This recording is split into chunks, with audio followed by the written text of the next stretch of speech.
চেনাই তো যাচ্ছে না, বড় মানুষ হয়ে গেছিস এখন, হ্যাঁ? কেমন চমকে দিলাম বল, জানতাম তোকে এখানেই পাওয়া যাবে।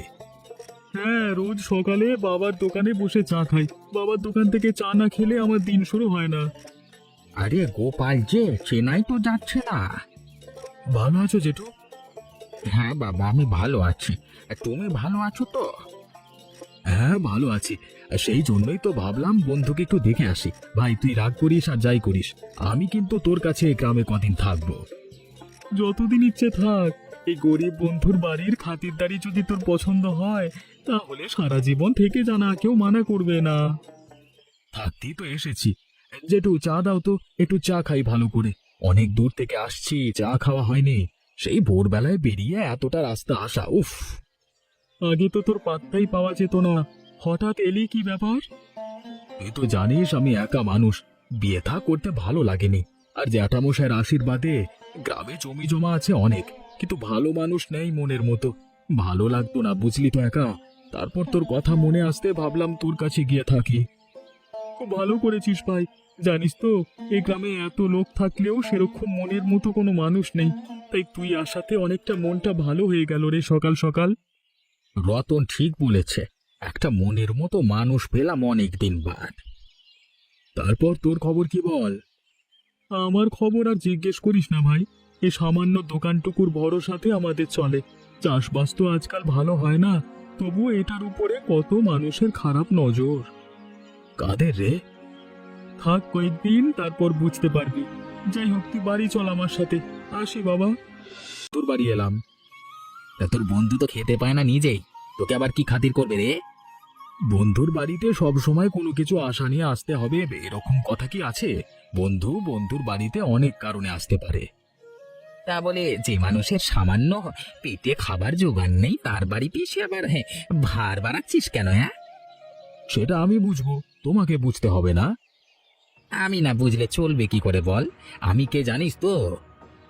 এই গ্রামের মাতব্বর হয়ে উঠেছিস নাকি? মাতব্বর অবিনাশ বাবুর সব থেকে কাছের লোক আমি। এত বছর কেটে গেল, এখনো দাদাগিরিটা ছাড়নি দেখছি। অহংকার আগের মতনই আছে। আবার বড় কথা বলছিস আমাকে? এমন করছিস যেন নিজে কত কিছু করে ফেলেছিস। হ্যাঁ, আমি একা করায় বিশ্বাসী না রে। তোর মতো স্বার্থপর হয়ে শুধু নিজের ভালোটা আমি কোনোদিনই বুঝতে পারি। আমার কাছে ভালো থাকবার মানে হচ্ছে সবাইকে নিয়ে ভালো থাকা। আর রতন আমার বন্ধু, যদি ভালো থাকতে হয় ওকে নিয়েই থাকবো। তোর বুদ্ধিতে যে জং লেগে গেছে সেটা বুঝতে পারছি।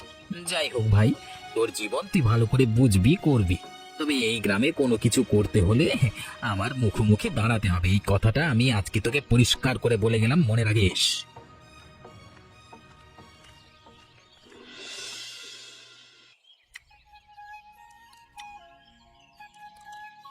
গরিব বন্ধুর বাড়ির খাতির কেমন লাগছে ভাই? আরে দারুণ লাগছে। বৌদি, আমাকে একটু শাক ভাজা দাও না। আমার খুব কষ্ট হচ্ছে গো মন থেকে। কেন, কষ্ট কিসের? এত আশা নিয়ে তুমি বন্ধুর বাড়িতে এলে কদিন থাকবে বলে, আর আমরা এত গরিব যে একটু ভালো করে খাতিরদারি করতে পারছি না তোমার। তাহলে তোমরাও কি ওই বদমাইশ খগেনের মতো মনে করো? মানে, কিছু বলছিল নাকি ও তোকে? কালকে বিকেলে দেখা হয়েছিল, আমাকে বলছিল তোরা গরিব, তাই তোরা আমার যত্ন করতে পারবি না। কিন্তু দেখ, তোদের আমি বলে রাখছি একটা পরিষ্কার কথা, আমি তোদের কাছে এসেছি ভালো মন্দ খাওয়ার জন্য নয়, একসাথে আনন্দ করে থাকতে। তাতে যা দুবেলা দুমুঠো জুটে তাতেই আমি খুশি। কিন্তু তোকে ভালো রাখা, তোকে আনন্দে রাখার, সেটা আমাদের দায়িত্বের মধ্যে পড়ে। তোর বৌদি এ নিয়ে খুব কষ্টে আছে রে। দেখো বৌদি, এ নিয়ে তোমরা যদি আবার উল্টো পাল্টা কথা ভাবো, তাহলে কিন্তু আমি চলে যাব। আর তোমরা কি চাও, আমি চলে যাই? না না, কখনোই চাই না। তাহলে আজকের পর থেকে একদম উল্টো পাল্টা ভাববে না। আমি কোনো বড় হনু না যে আমাকে রোজ মাছ মাংস খাওয়াতে হবে। আমি আমাদের ঘরের শাক ভাত খেয়ে সুখী। তবে চিন্তা করো না, একদিন ভালো সময় আসবেই আসবে। বাবু, গোপাল এই যে গ্রামে। গোপাল এসেছে বলে কি আমি কি আনন্দে নাচবো নাকি? তুই যা পারিস কর। আমার সাথে দেখা হয়েছিল, আমি একটু পেছনে এই পিছু ডেকেছি বলে আমাকে উল্টোপাল্টা কথা বলছে। কেন, তুই কি বলেছিলিস আবার তুই? হ্যাঁ, যেটা সত্যি সেটাই বলেছিলাম, যে বন্ধু নিজেই খেতে পায় না, তোকে আবার কি খাওয়াবে? তাছাড়া ওর বন্ধুর বাপের দোকানটা আমরা কদিনের মধ্যেই কবজা করে নেবো। তাতেও মুখে বড় বড় বাতেল্লা আছে, আমাকে পাত্তাও দিল না। এমন করলো যেন আমি ভুল করেছি খুব বড়। তাই আমি আপনাকে জানাচ্ছি কথাটা। যাই করুক, তুই নিজের কাজ থেকে পেছু হাঁটবি না। ভুল কিছু বলিসনি তো তুই, সুতরাং আরো বেশি করে পেছনে লাগবি। যদি দরকার হয় আমি তোকে সাহায্য করব। ব্যাস, এটুকুই শুধু জানবার ছিল আপনার থেকে। তুই চিন্তা করিস না, আমি পুরো বিষয়টা নিয়ে ভাবনা চিন্তা করছি। কালকে সকালে আমি তোকে জানাবো কি করতে হবে। এমন কিছু একটা করতে হবে যাতে ওদের অহংকারটা ভালো করে ভাঙা যায়। আরে অহংকার তো ভাঙবেই, চিন্তা করিস না একদম। এমনিতে তো এখন শাক ভাত খেয়ে বেঁচে আছে। দুদিন পর যখন হাওয়া আর জল খেয়ে বাঁচতে হবে তখন বুঝবে এই গ্রামে যে অবিনাশ আর খগেনের কত ক্ষমতা, সেটা বুঝিয়ে দেব আমি। সেটাই বলবার চেষ্টা করছিলাম, পাত্তাই দিচ্ছ না। পাত্তা দিচ্ছে না কারণ জোরটা এখনো দেখিনি, এবার দেখবে মজা। ঠিক আছে বাবু, কালকে সকালেই কথা হবে। এখন আমি আসছি, যা করবার আমাদের তাড়াতাড়ি করতে হবে। বাবু, আজকে আপনি বলবেন বলেছিলেন। হ্যাঁ, আমি সবটা ভেবেছি, বুঝলি তো। তাহলে কি করব আমরা? আমার মনে হচ্ছে ওই গোপাল এসে কিছু একটা তালগোল পাকাতে পারে। তার আগে চল ওই দোকানটা নিয়ে নি। চায়ের দোকানটাই একমাত্র ওদের ভরসা। ভরসা নিকুচি করেছে, মরা মানুষকে বাঁচিয়ে রেখে লাভ আছে? সাপকে যদি বেশি দুধ কলা দিস সে তাহলে সাপ কামড়াবেই। এখন আবার দলে লোক ভারী হয়েছে। কিন্তু এই গ্রামের মানুষ সবাই ওই চায়ের দোকানটায় আড্ডা মারে, বড় কোনো ঝামেলা হয়ে যাবে না তো? তুই ভাবিস না, ওকে ফাঁসিয়ে দেবো ঠিক। বলে দেব যে আমার থেকে ধান চাল নিয়েছিল খাবারের জন্য, এখন আর ফেরত দিতে পারছে না, তাই চায়ের দোকানটা আমরা বাজেয়াপ্ত করেছি। যদি ফেরত দিতে পারে তাহলে দোকান দিয়ে দেবো, ব্যাস। কিন্তু ফেরত দিতে পারবে না। সেটা তুই আর আমি খুব ভালো করেই জানি। তবে শোন, বুদ্ধি দিয়ে কাজ করতে হবে, এমন ভাবে কাজ করতে হবে যাতে সাপ মরবে, লাঠিও ভাঙবে না। গ্রামের লোকের কাছে আমাদের যে করি হোক ভালো থাকতে হবে। তবে একটা কথা বলতে চাই তোকে খগেন। কি কথা বাবু? আমাদের এমন ভাবে শান্তশিষ্ট হয়ে কাজটা করতে হবে যাতে হরিপদ বাবুর কোনো আঘাত না লাগে। মানুষটার বয়স হয়েছে তো, এ বয়সে ওনাকে এত চিন্তা দেওয়া উচিত নয়। বুড়োর প্রতি দরদ একেবারে উতলে পড়ছে, এই জন্যই বলে দুই বুড়ো। কি ভাবছিস? না না, ভাবছিলাম বাবু তাহলে কখন যাওয়া যাবে? এই তো আমি তৈরি আছি, চল দুপুর বেলায়। তবে যেটা বলেছি সেটা কিন্তু মনে রাখবি। ঠিক আছে বাবু, আপনি যেমন বলবেন তেমন ভাবি হবে। আর তাছাড়া আপনি তো থাকছেন। চল তাহলে, তুই প্রস্তুত হয়ে আয় আমার কাছে, আমি বেরোচ্ছি। ঠিক আছে বাবু, আমি আসছি। আরে এসো এসো অবিনাশ, হঠাৎ আজকে এই গরিবের চায়ের দোকানে এলে যে? আমি কিছু বলতে চাই না, যা বলবার খগেন বলবে। এই দোকানটা এখন খালি করে দিতে হবে। মানে দোকান খালি করে দিতে হবে মানেটা কি? তোমাদের কি মাথা খারাপ হয়ে গেছে নাকি? খগেনদা, তোমার প্রতি আমার যা সম্মান ছিল সেটুকু কিন্তু তুমি নষ্ট করে ফেলছো। এই সম্মানের জন্য তো আর বাবুর লোকসান করতে পারবো না।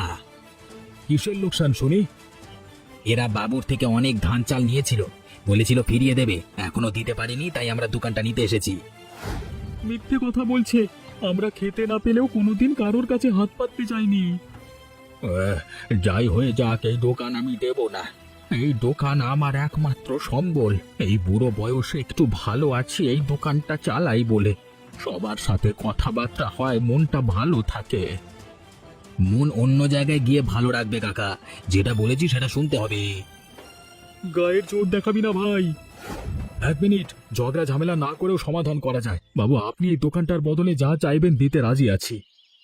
কিন্তু কি দেব আমরা?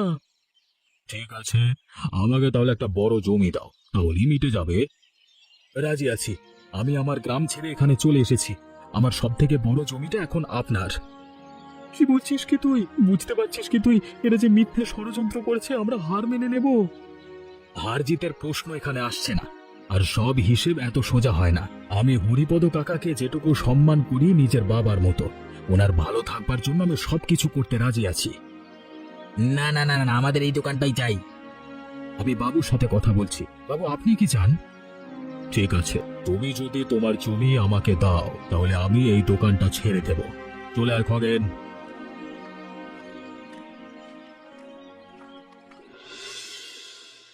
কিরে, তুই এরকম মুখ গম্ভীর করে বসে আছিস কেন? আপনাকে আমি সম্মান করি বাবু, তবে দোকানটা ছেড়ে দিয়ে আপনি ঠিক করলেন না। আমি তো তোকে বলেছিলাম, ওরা যদি দোকানের বদলে অন্য কিছু দেয় আর সেটা যদি পছন্দ হয় তাহলে আমি রাজি আছি। দরকার ছিল আমাদের তো দোকানটাই। আমি তো তোকে বলেছি যে হরিপদ বাবুকে আঘাত করে আমি কোনো কাজ করতে পারবো না। আর তাছাড়া ওরা যে জমিটা দেবে বলেছে সেটা দোকানের জায়গা থেকে অনেক বেশি হবে, লাভ হবে আমাদেরই। আপনি কি জেনে বসে আছেন ওরা দেবে বলেই দিয়ে দেবে আপনাকে? ঠিক আছে, কালকে গিয়ে ওদের বাড়িতে একটা বিচার করলেই হবে। আমার কিন্তু ঠিক ভালো লাগছে না। এখন মনে হচ্ছে আমাকে তোর থেকে কাজ শিখতে হবে। জমিদারটা কে রে, তুই না আমি? আপনি ঠিক কথা বলছেন, কিন্তু কোনো কিন্তু নয়, আমার সিদ্ধান্ত আমি কাউকে জিজ্ঞেস করে নিই না।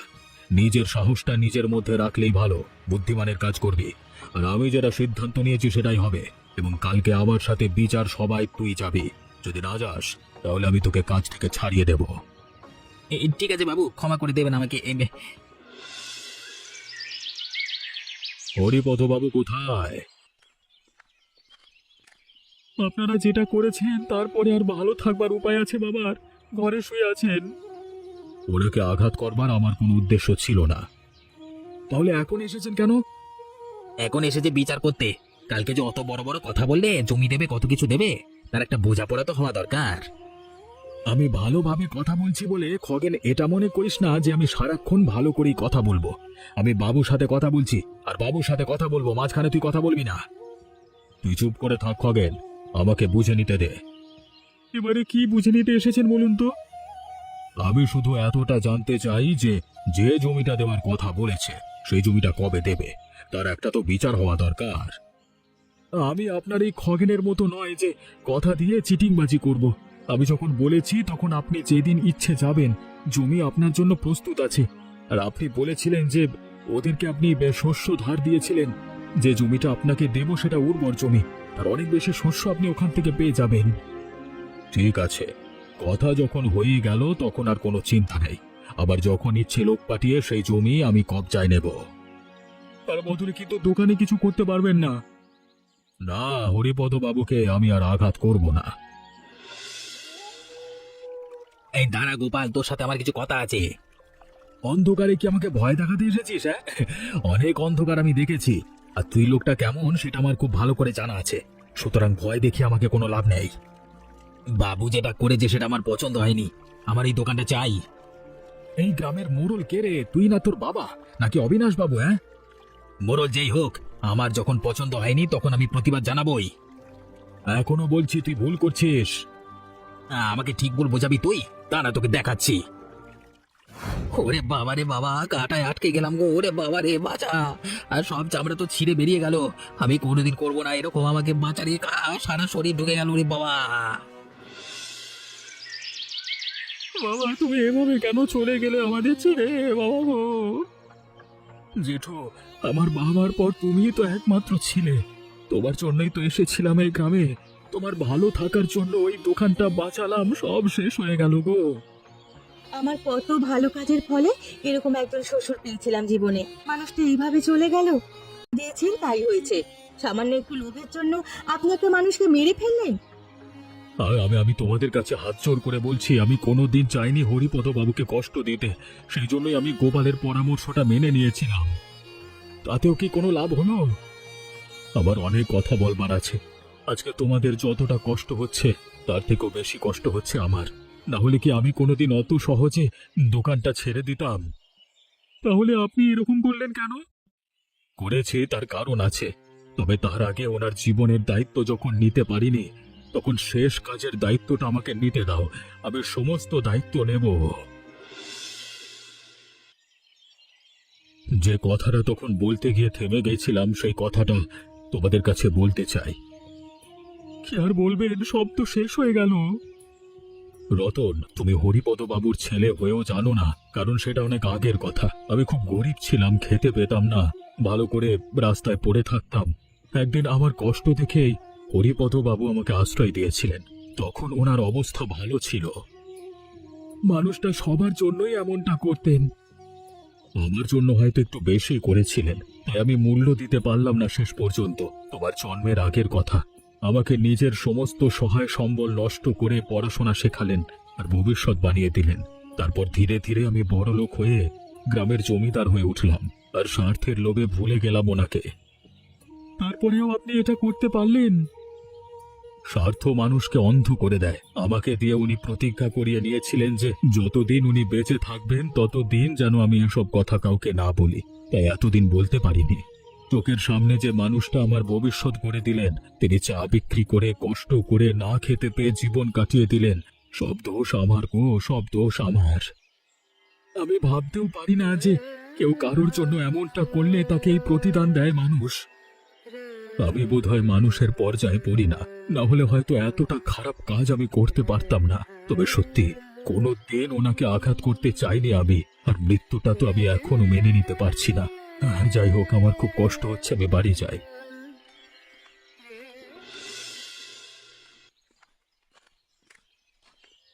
কি হলো? কালকে তো সব কথা হয়ে গেছিল, আপনি আবার এসেছেন কেন? আর আপনার হাতে এই বাক্সটাই বা কেন? আপনি কি কোথাও যাচ্ছেন? হরিপদ বাবুর মৃত্যু আমার চোখ খুলে দিয়েছে।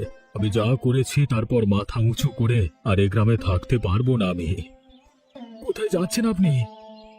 আমি তোমার কাছে একটা ভিক্ষা চেয়ে নিচ্ছি। যে জমিটা দেবে বলেছিলে ওটা কি আমাকে দেবে? আমি যখন বলেছি তখন ওই জমিটা আপনার। ঠিক আছে, আমি ওই জমিটাতেই চলে যাচ্ছি, একটা ছোট কুটির বানিয়ে বাকি জীবনটা ওখানেই কাটাবো। তবে তার বদলে তোমাদের কিছু দিয়ে যেতে চাই।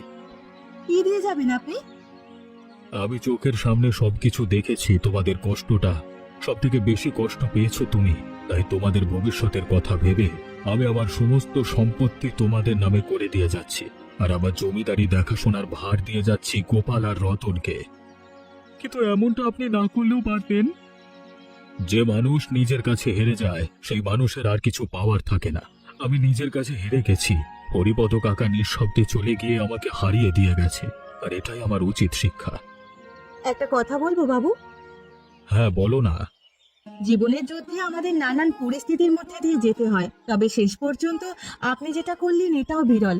আপনার মতো ত্যাগ সবাই করতে পারে না।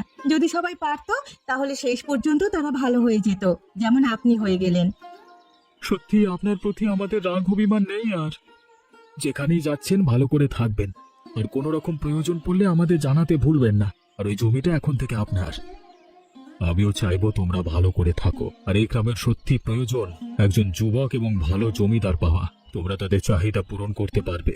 ঠিক আছে, আমি আসি।